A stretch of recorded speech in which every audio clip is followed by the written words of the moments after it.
Okay, I've made a list of things that need to be done to the motorhome. It's going to need a spare tire, so I'm getting that done tomorrow.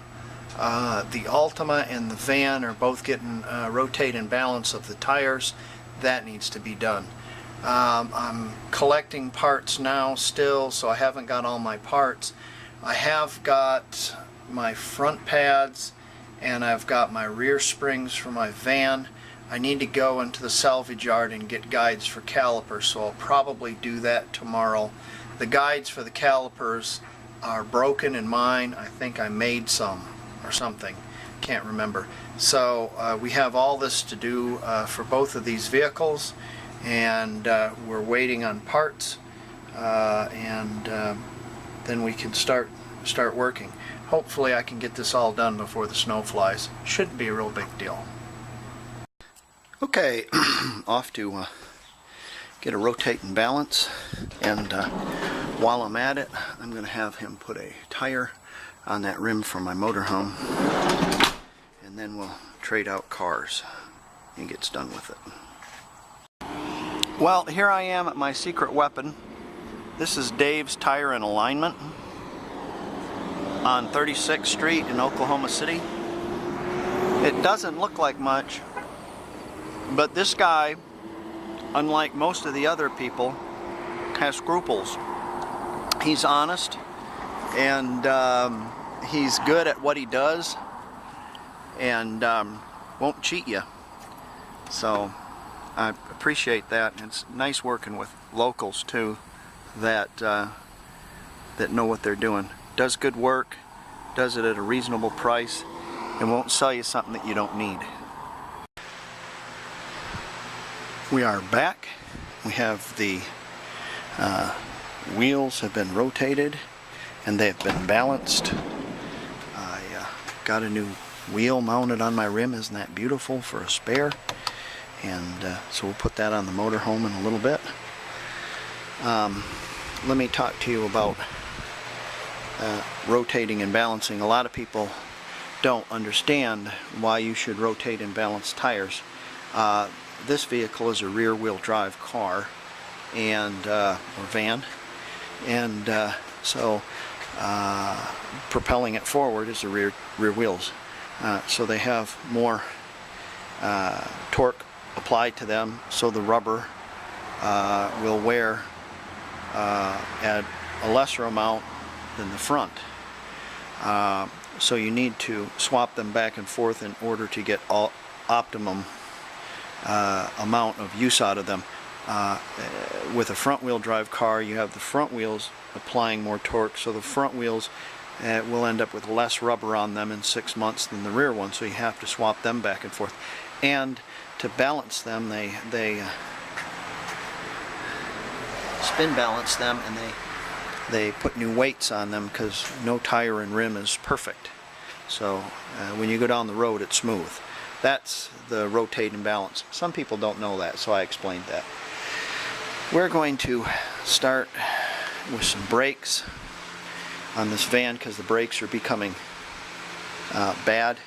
The rear brakes on this van, the springs, I believe, are hanging up. They're not returning the shoe. I put brake lines on this in wheel cylinders, so it's not the flexible brake line that's failed, and it's not the wheel cylinders that have failed, or I put a new master cylinder on it as well, so it's not any of those. So I believe it to be the brake springs. If you listen to these brake springs when I drop them,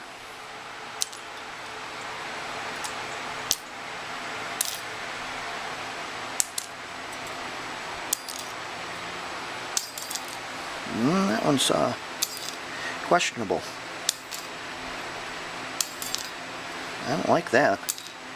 When you drop a spring, it should make no noise. It should just go thud. It shouldn't go boing.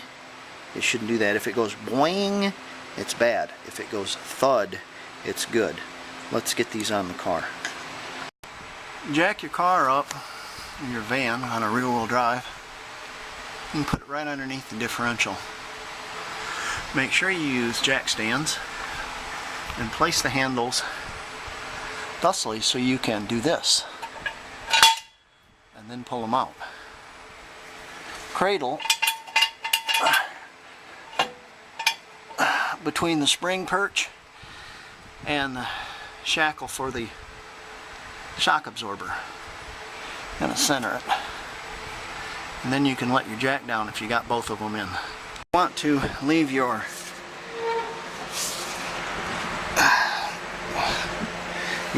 your brake off, parking brake, because if you don't, you won't be able to get your drum off. If it's 90 degrees out and 80% humidity and it won't stop raining, you might want to use a fan if you're a big fat like I am. Okay, let's get the wheel off. I'm mainly interested in the return springs for the wheel cylinder. That would be this one and this one here. So I'm going to replace this one and this one. I'm going to use this pair of pliers to take these off. They have a little gizmo on the back here and it catches it like that and it allows it to come off. But I can't do it with just one hand, so I have to put it down like this to get them back on.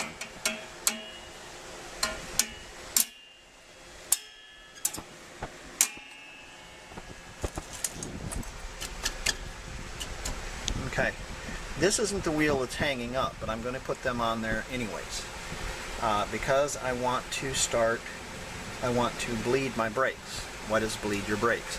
Well, you should change your brake fluid every 2 years. So behind here, right here, is a little bleeder screw. And that bleeder screw allows you to let the fluid out. So what I'm going to do is I'm going to clean out the master cylinder reservoir, put fresh fluid in it, then I'm going to pump the fluid through until I get clean fluid out of this. You always want to start with the brake farthest away from the master cylinder. So it will be this one, the left rear, right front, left front. That's how you do it. Make sure when you put your brake drum down that you just lay it down like that and don't knock that dust about. You might have an asbestos brake from a really old car, and it's very dangerous as far as breathing it. Oklahoma is my secret weapon, and here is the rocker on my car, my dear brothers that live up in the salt belt. And see this edge of metal here? Notice that there isn't any rot or rust on it. It's nice. It's just, and the exhaust is like, oh, the bolts. You can take the bolts off. And see, if this was up in Michigan, this whole quarter section here would be missing. It would be dissolved. Ha. So, okay, let's get to changing the brake fluid and bleeding the brakes. Brake fluid is like a sponge. It collects all the water it can. If you notice, there's some moisture right there we need to clean up. But this little diaphragm here will come out, and it's supposed to. There we go. And my brake fluid is relatively clean, but I'm going to change it anyways. So this has a rear and it has a front.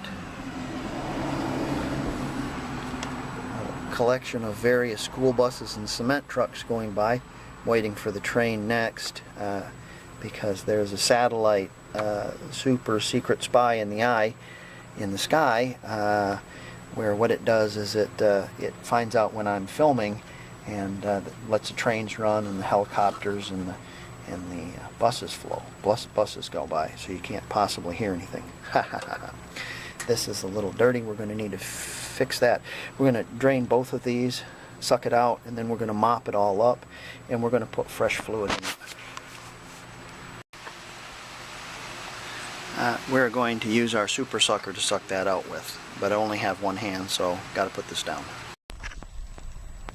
So And now we're empty, and you can mop that out. If you notice, there's still fluid down there, which is fine. That's what you want. You don't want to completely drain your master cylinder. The reason why you don't want to drain your master cylinder is because it'll get air in it. If you get air in your master cylinder, air will compress and fluid will not. So you don't want air in your master cylinder. So let's clean that all out. We'll even clean the outside for giggles. And this should be done about every 2 months, or 2 years. 2 months, yeah, right. Do it every 2 months. Yeah, do it every 2 months. That's a good idea, yeah. So we'll put that aside, and then we'll fill her with brake fluid. This is a wise, highly engineered vehicle by General Motors. The front master cylinder, the front part of the master cylinder is for your rear brakes, and the back is for your front. What? That's right. The bigger is for the more powerful brake, or the better brake. Since this is the rear brake, the reservoir holds as much as a peanut would. It's about the size of a peanut, so you have to refill this 85 times in order to get the fluid to go to the back, because they couldn't make one just a little bit bigger. Okay, we have a wrench, and I have it on the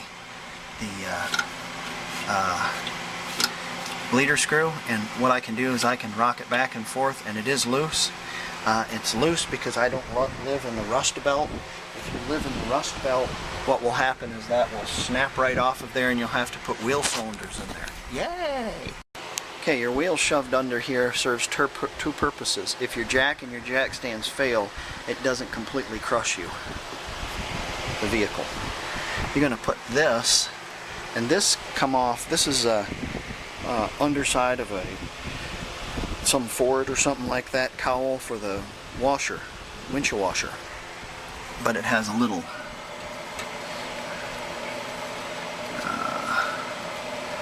deal on it right there. There it is, and it'll hold right there.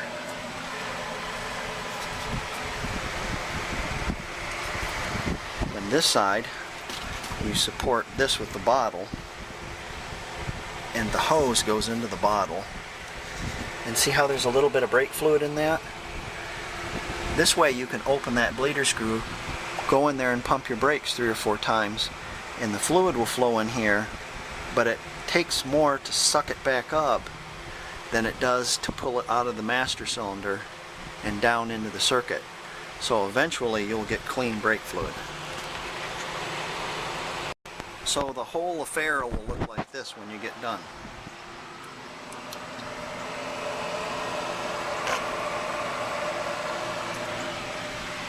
I have that screw open, and I used my springs for to keep the breeze from blowing the paper towel away when this hose pops off the end. So I'm going to go pump the brake 2 or 3 times. If you notice, the bottle's getting fuller, and I had to retop my brake fluid several times. At this point, I've pumped it about 10 times, and you've got enough brake fluid through it now. New brake fluid. Now you can close this off.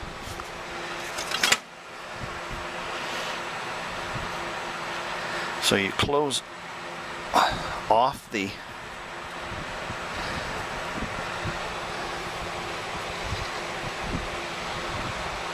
bleeder valve. Make sure it's closed off good.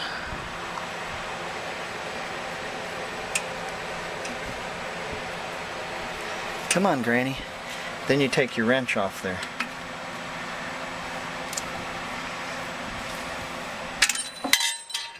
There you go. Now, clean off the back of your backing plate. Put your little rubber hoodus on the back of your bleeding screw, the little cover. Put your wheel back on, you're done with one wheel. Here's how to check to see if you need wheel cylinders or not. See these rubber boots right here? You want to pry underneath them. Don't tear the boot up, but you want to pry. You're going to pull that back. And if there's fluid underneath this dust cover or underneath that little seal, you need wheel cylinders. They're leaking. Mine aren't. Or, you know, you'll see it dripping down from the bottom of the brake. Or the brake won't work and it's seized up because the wheel cylinder's seized up. A couple things about brake. Your leading shoe is the small size, side. Actually, I thought the leading shoe was the big side. Do I have these things on backwards? No, it's not possible.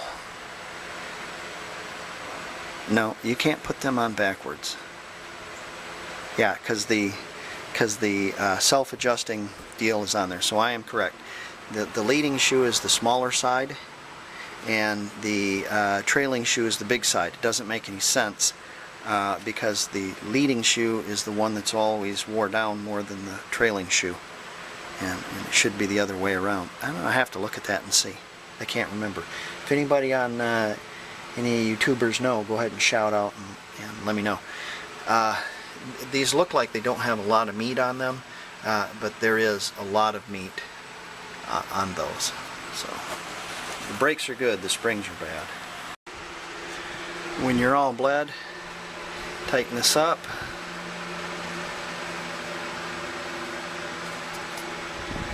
Let's see here. Tighten that up.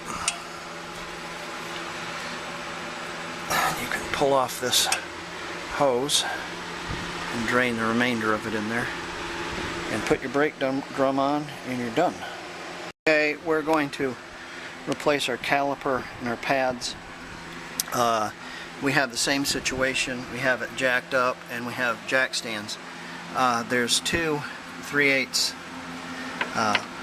bolts that have to come out, and then the caliper will come off. So we'll do that, and then we'll swap lines on the new caliper, and we're going to use the new hardware kit, which includes 2 new copper gaskets and the banjo bolt. This banjo bolt is 7/16. I'm hoping the other one is also. The reason why I'm replacing these calipers is this right here and this right here, these bolts slide on that right there, and it allows the caliper to pivot. Well, mine was seized up, so I ended up pounding a piece of metal around here, and now it's seized up on the bolt. So yeah, cheaping out on your brakes is not the right way to go. So I'm going to replace those calipers and new pads, even though these pads aren't too bad. Okay, I was counting on this bolt to actually want to go in here, and of course it didn't. And it went in hard too. It wasn't stripping, but it just went in hard. So I'm going to pre-fit my bolt. That way I don't have a big greasy mess all over the place like I have here now. Your brake shoes fit in here as such.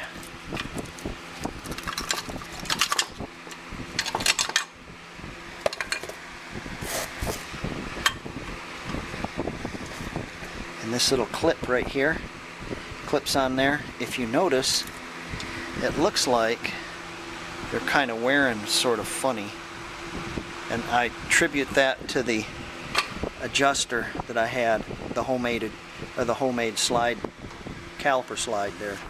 So let's put our brake pads on. The little clip clips in place right here. Oh, it fell off. I have to put it back on. And then the thing flips upside down and the bolts go through. This is the little cricket that makes noise when you wear your brakes down far enough. It starts chirping. When it starts chirping, you better put brakes on it. You can just open this screw up and wait until fluid comes out of here, and you're good.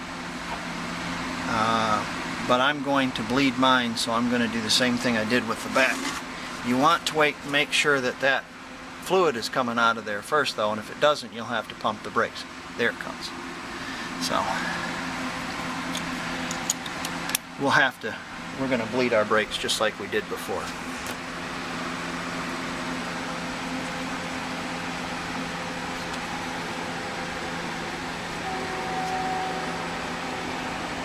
Just like that. Okay, let me pump that brake a couple times.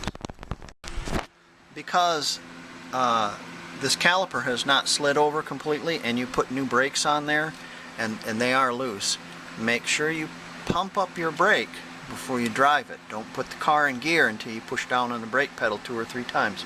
Make sure you got a hard pedal. Also, you want to pump that brake up and make sure you don't have any leaks. And if you've got a leak, it might be in your banjo fitting. When you're all done there, you put your wheel on and then you go to the other side. Do the other side just the same way.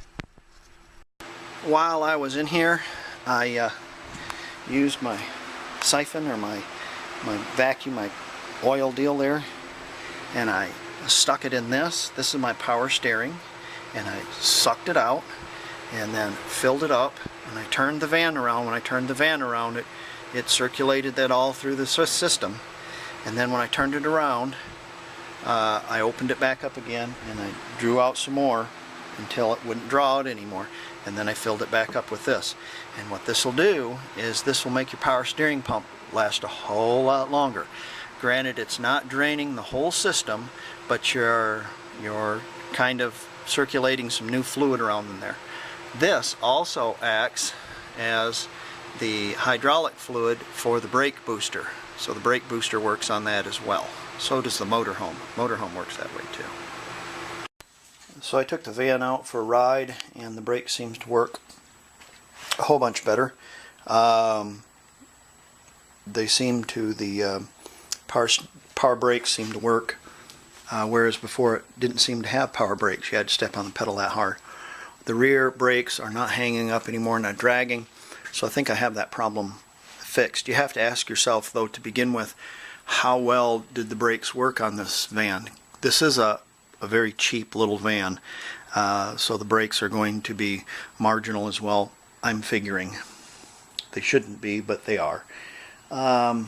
Opposed to this car here, where the brakes are absolutely superb on it.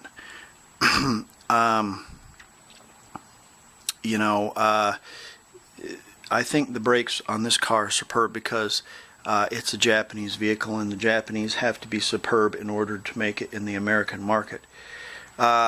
So we're going to do some more work, but it's not going to be on this. I'm going to do a tune-up on electrical tune-up on, or ignition tune-up on the Nissan, and I have myself a rotor and spark plugs and a new distributor cap. The spark plugs, because I bought them at Rock Auto, were less than $3 a piece. And you say, yeah, but how much does that cost to send it to you? Well, if you buy a lot of parts, it's reasonable because the shipping is only about 20 or 25 bucks, something like that, with a lot of parts. If you buy just the spark plugs, it's probably not going to be worth it. Although at O'Reilly's they wanted $6 a piece for the Platinums, and at Nissan they wanted $12. So at $3, they might be worth it just buying the spark plugs. Okay, let's get busy. First thing you want to do is you're going to want to pull these spark plug wires off. Most overhead cam Japanese engines are Hemis, and they have hemispherical combustion chambers, and the spark plugs are right in the center and very easy to change. I didn't change my wires because my wires have already been changed once before. With these engines you need to look for something, and that is you need to look for self-oiling spark plugs. And essentially, if your spark plug wire right here, your boot in your assembly here, is oily, there are O-rings underneath here and underneath this valve cover, and they've allowed oil to get in there. So you need to change that valve cover and those O-rings. Now, you can take the spark plug out with a zapper, but you should not put it in with the zapper. A magnet helps you get it out. Get the spark plug out. Also, you want to do this on a cool engine, because a hot engine, the aluminum cylinder head might strip. So you want to take that out. Let's see what we got here. So there's our spark plug, and I put some really nice densos in it last time, and these were very expensive. That's pretty much what you want to see right there. It's kind of a nice golden brown color. These spark plugs probably have 50,000 miles on them, so we're going to change them out. As I said, you can take them out with a zapper, but you want to put them in by hand. So we're going to do one at a time. So we'll get our spark plug. Now these say they do not need to be gapped. That is, the gap doesn't need to be adjusted. But you need to look and make sure that there is a gap there and this hasn't been damaged. If this has been damaged, get yourself another one, because they're already pre-gapped and they're made like that. I know the other one had 4 prongs on it. This one only has 1. It's just a different kind of plug, but it should suffice.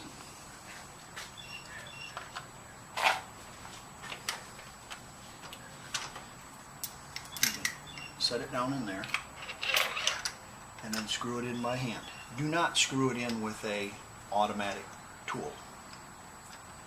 You can strip it real easy. Once you strip your spark plug holes in your cylinder head, it's a real mess.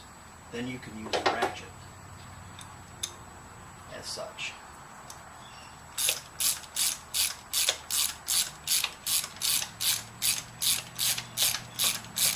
Now you're going to feel a bottom. When a bottom's right there, that means your squash ring, your little gasket, your little squash ring right there, has not squashed. So you're going to take and turn it a couple times until you feel a little more resistance. That's good. Then you're going to replace the wire. Make sure it clips down in place. That's 1. You got 3 more to do. Make sure you put the wires on the same way. Don't take everything off first. Just do them one at a time so you don't get the wires mixed up. You don't get the wires mixed up. If you get them mixed up, what will happen is it won't run right. It won't be timed right. The firing order won't be right. So let me do the rest of those real quick. Okay, I had trouble getting mine out even with a magnet, so what I did is when the spark plug was down in the hole, I put a piece of hose on it like this and pushed it down, and I was able to pull it out with a piece of hose. I think it's 3/8. When you're tightening your spark plugs, make sure you just don't lean on this, because what will happen is when you lean on that, it'll put pressure on the side of the spark plug and you could break your ceramic insulator. So you want to grab it and tighten it up like this. Use this hand as a kind of a steady. Don't let it bend like that, because you'll break one of the porcelains on your spark plug and then your engine will miss. Okay, next is going to be our distributor cap, and underneath the distributor cap is our rotor. First thing you want to do is you want to unbox the parts and see roughly if they match the ones you're taking off. So I'm thinking yes. And I don't know about this yet, but we'll have a look at it. Most of the time, the contacts in this are aluminum. There was no option on any of the quality of these to have copper contacts or brass contacts. So I got not a really expensive one. I got kind of a mid-grade one. So. But should be better than that one with 60,000 miles on it, because that's going to be tracked really bad probably and carboned up and eroded. The electrodes are going to be eroded. So what we're going to do is we're going to take this and we're going to look at it, how it's going to go, and we're going to put our wires on there first, and we're going to lay it aside. That way when we put the cap on, the wires will be on there the correct way. Let's get after that. I'm going to need a Phillips screwdriver for that. Okay, when you take your plug wires off the distributor cap, your ignition wires, make sure you twist them. Another thing, if you don't have this plastic cover, covering your positive. Be careful about grounding whatever you're using to loosen these up with. You could ground it to there and cause a big spark. So here's my distributor cap off to the side. Also, before I pulled the plug wires off, I loosened the bottom one and the side one. So only have this one to loosen.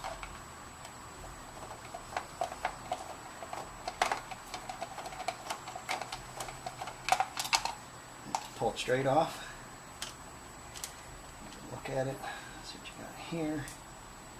Got a lot of grease. Oil. I think what I have here is a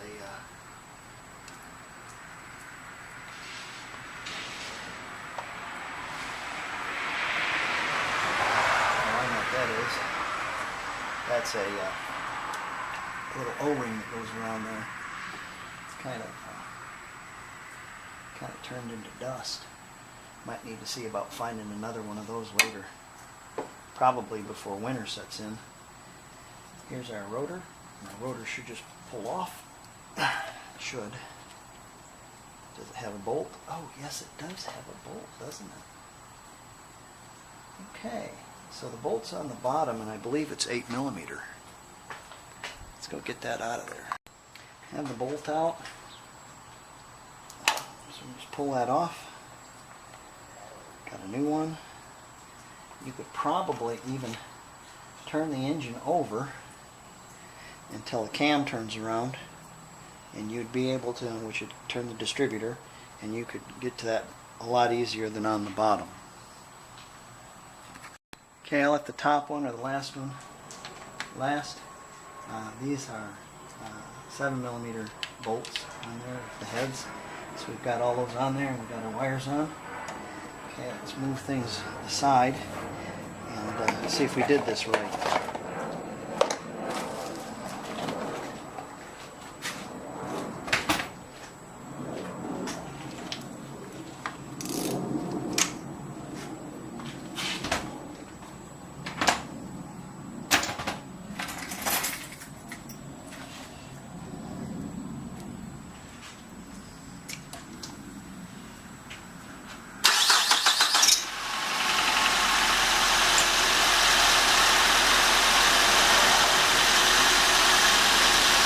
There you go.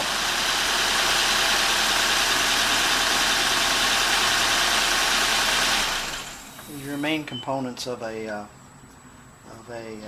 typical Japanese engine tune-up.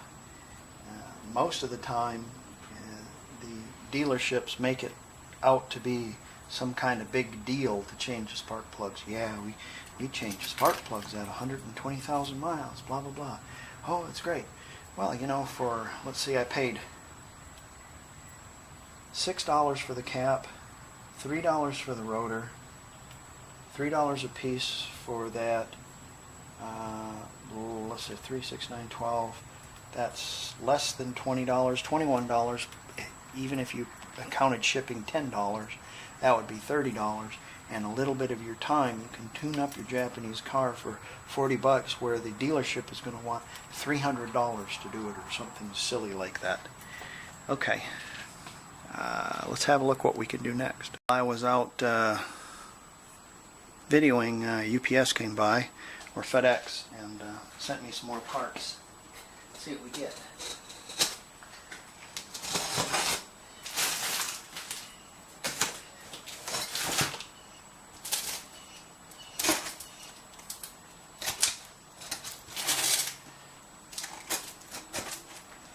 Put your razor blade on the end of a piece of pipe like this and slam it down, you can really reach out and touch them. I'm joking, it's for cutting glass out.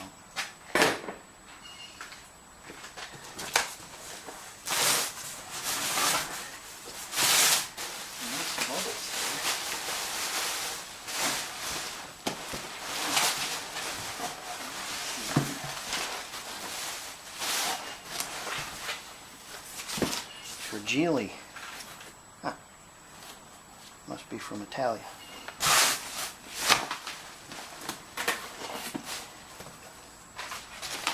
Must be from Italy.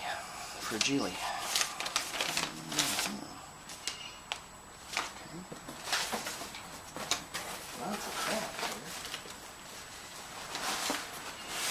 This is a genuine AC Delta, the real McCoy heater core. So hopefully I'll be able to get some heat with that.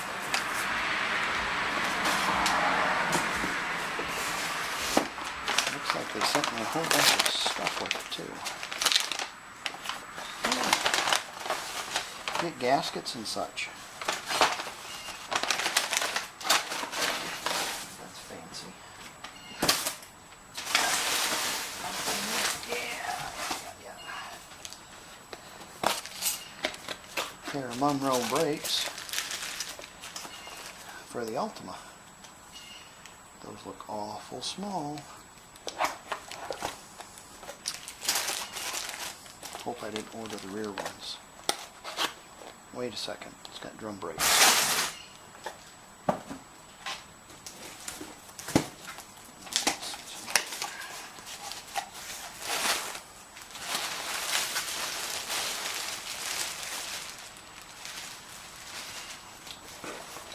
Alright, look at that. You know what this is? That's my fuel injector for my van. Awesome, awesome. I could do that this weekend. Great. Anything else in there? I wasn't thinking that this wasn't going to get here till next Tuesday. Nice it came today. Okay. And got yourself a new refrigerator magnet too.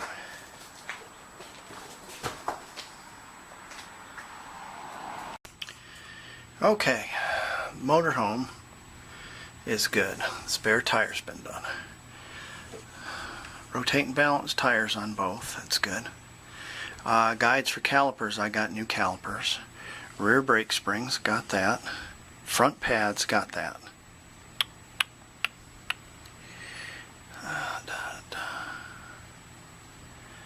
Oh, and I changed power steering fluid on this too. Ultima, spark plugs, distributor cap, and rotor. So, probably what I can do is I will do both belts, pads, next. I have to get some transmission fluid. I haven't got any yet. So, okay, that's good. I've got all my stuff now. It's great. Yeah, it's been raining on and off for 7 days straight. In fact, my storm shelter probably has quite a bit of water in it. It does. Yes, I see it. And I'm going to need to vacuum that out if it stops. Maybe I can do that tonight. It just stopped raining. It was raining all morning long. The lawn is just saturated. And I have a spot I had bought already. You have to buy them in advance out to the lake. And so I can't go because I can't get this out of my yard. I can try, but I have to back it up and then, you know, make a couple shots at it, and it'll rut my yard up really bad. And my wife says, hey, you got a tractor, you can pull it out. Yeah, with ag tires on it. Can you imagine? It's tearing it. Yeah, no. Okay, let's get back to the cars. We'll have a little bit more time on them for this weekend.